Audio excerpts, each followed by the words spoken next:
Right ఇట జరుగుతున్న భారీ బహిరంగ సభకు సరూర్ నగర్ కార్పొరేటర్ శ్రీవాణి గారు మనతో ఉన్నారు. వాళ్ళని అడిగి ఏమని తెలుసుకుందాం. అక్క నమస్తే, ఎట్లున్నావు? సో ఎట్లుంది సభ? సక్సెస్ అయింది అనుకుంటున్నా? సభ సక్సెస్ అయింది.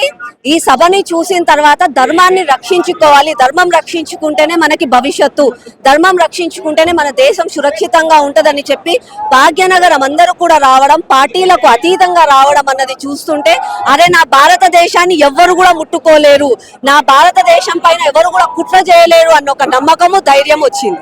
ఎవరి సపోర్ట్ వల్ల వాళ్ళు ఇక్కడ షెల్టర్ వేసుకుంటున్నారు?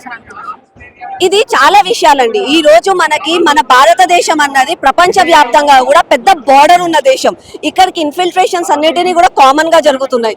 ఇప్పుడు వెస్ట్ బెంగాల్ స్టేట్ ఉంది, అక్కడ మమతా బెనర్జీ తరఫు నుంచి అక్కడి నుంచి ఇక్కడికి రావడం, ఇక్కడ వచ్చి ఉండడము, ఇక్కడికి వచ్చిన తర్వాత కొంతమంది అధికారుల చేతుల లేకపోతే ఇక్కడ ఉన్న ప్రభుత్వాలు వాళ్ళందరూ కుమ్మక్కైపోయి దొంగ సర్టిఫికెట్లు ఇవ్వడము, దొంగ సర్టిఫికెట్లు ఇస్తున్నప్పుడు వాళ్ళ ప్రికాషన్స్ ప్రాపర్ గా తీయకపోవడము, స్క్రూటినీ సరిగ్గా చేయకపోవడము, ఇవన్నీ వాళ్ళకి ధైర్యం.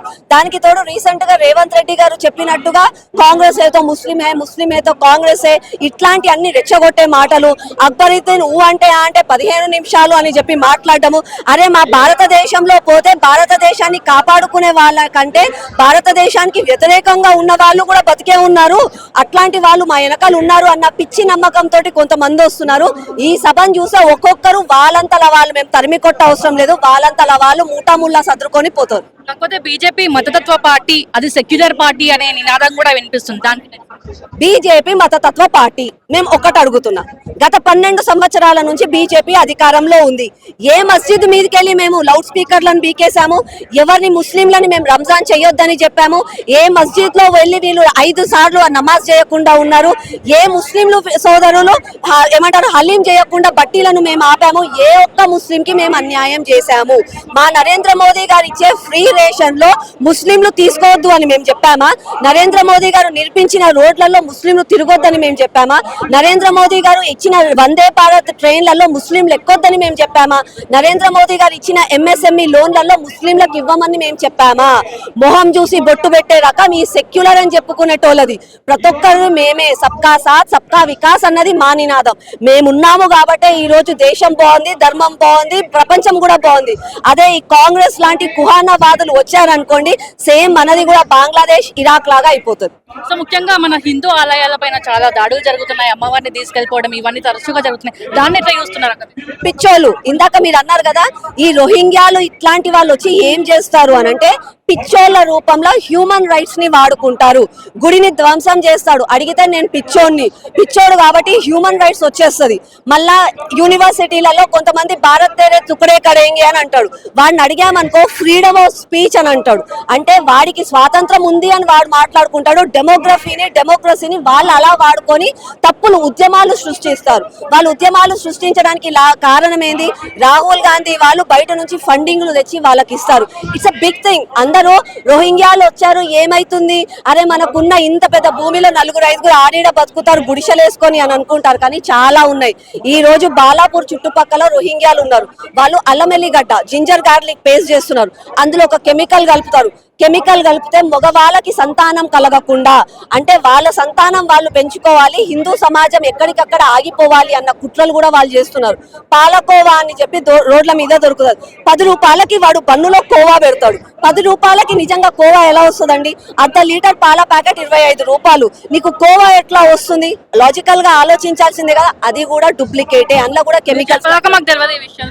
మళ్ళీ మీరు తెలుసుకోవాలి నిజం అది. ఈ రోజు అల్లం ఎల్లిగడ్డ పేస్ట్ అని అన్నా, ఆ అల్లం ఎల్లిగడ్డ పేస్ట్ ఎక్కడికి పోతుంది? హైదరాబాద్ లో లొట్టలేసుకొని తింటారు కదా, హలీంలు, బిర్యానీలు, అల్లల్లో కలుపుతారు. అల్లల్లో కలిపితే రేపు నా తమ్ముళ్ళకి, మగ పిల్లలకి పిల్లలు పుట్టకుండా చేస్తారు, మనకు సంతానం కలగకుండా చేస్తారు. ఇదంతా పెద్ద కుట్ర. ఇది సరే, ఇదంటే బీజేపీ వాళ్ళు మత విద్వేషాలు ప్రేరేపిస్తారని మీరు అన్నట్టుగా అందాం. ఇవన్నీ పక్కన పెడదాం. నా అన్నదమ్ముళ్లకు, నా అక్క చెల్లెలకు రావాల్సిన ఉద్యోగాలు ఆ రోహింగ్యాలు తీసుకుంటారు. నా అన్నదమ్ముళ్ళు, నా అక్క చెల్లెలు చేయాల్సిన వ్యాపారాలు వాళ్ళు చేస్తారు. ఈ రోజు మీ అంతలో మీరే ఆలోచించండి. కూరగాయల మార్కెట్ లో, పండ్ల మార్కెట్ లో, పూల మార్కెట్ లో అందరూ వాళ్ళే. ఈ రీసెంట్ గా ఈత చెట్టెక్కిన గౌడన్నలనే మనం చూసాం. అట్లాంటి గౌడన్న వృత్తిని కూడా వాళ్ళు తీసుకుపోతున్నారు అని అంటే మీరు ఆలోచించండి. నేను ఇది కుట్రలాగా చెప్పట్లేదు, ద్వేషం చెప్పట్లేదు. మీరే ఒక్కసారి మీ గూగుల్లో అర్బన్ క్లాప్ ఓపెన్ చేయండి.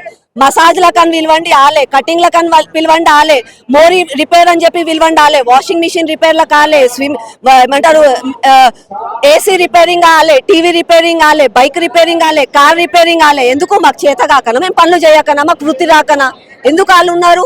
మీరు కూడా ఆలోచించండి. So final question madam, love jihadi పేరిట మన చాలా మంది హిందూ అమ్మాయిలు మోసపోతున్నారు. వాళ్ళు ఫిజికల్ గా యూజ్ చేసుకొని వదిలేయడం ఇవన్నీ తరచుగా జరుగుతున్నాయి. వాళ్ళకి మీరు ఏం చెప్తారు? వాళ్ళు ఫిజికల్ గా యూజ్ చేసుకొని వదిలేయరండి.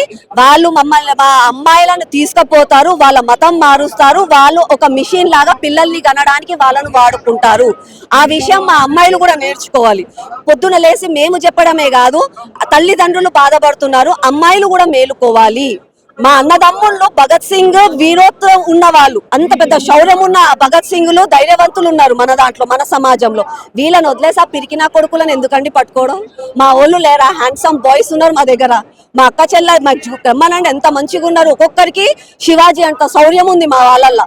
అట్లాంటి వాళ్ళని వదిలేసి పాకిస్తాన్ నుంచి, బంగ్లాదేశ్ నుంచి పారిపోయి వచ్చిన కుక్క నా కొడుకుల దగ్గరకు మనం ఎందుకు పోవాలండి? మనోళ్ళు కూడా మేలుకోవాలి. ఎలాంటి వార్నింగ్ ఇస్తున్నారు ముఖ్యంగా నేను ముస్లిమ్స్ కి వార్నింగ్ ఇవ్వట్లేదండి. We are not against any religion or we are not against any dharma. మా సనాతన ధర్మం చెప్పింది వసుదైవక కుటుంబం, ప్రపంచమంతా అందరూ బాగుండాలి.